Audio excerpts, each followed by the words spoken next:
कोल्हापूर शहरात पाणी दरवाढी विरोधात ठाकरेंची शिवसेना आक्रमक झाली। पक्षाचे उपनेते संजय पवार आणि जिल्हाप्रमुख विराज पाटील यांच्या नेतृत्वाखाली जोरदार घोषणाबाजी करत आंदोलन करण्यात आलं। एकीकडे शहरात पाणी पुरवठा विस्कळीत आहे तर दुसरीकडे अनेक ठिकाणी पाण्याच्या चोऱ्या होत आहेत। असं असताना पाणी दरवाढ कशासाठी करायची असा मुद्दा ठाकरेंच्या शिवसेनेनं उपस्थित केला।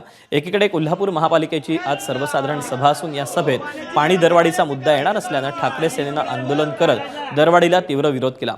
आक्रमक झालेले शिवसैनिक हे महापालिकेत जोरदार घोषणाबाजी करत घुसले। दरम्यान शिवसैनिकांनी जल अभियंता हर्षजित घाटगे यांना सभागृहाच्या बाहेर बोलावत त्यांना घेराव घातला। तसंच पाणी दरवाढ केली तर शहरात फिरू देणार नाही अशी दमबाजीही केली।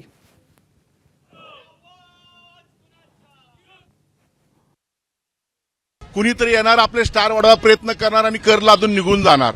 पहिल्यांदा आम्हाला मुबलक स्वच्छ पाणी द्या लोकांना। पावसाळ्यात सुद्धा पाणी मिळत नाही। पाणी दरवाढ कशाही करताय?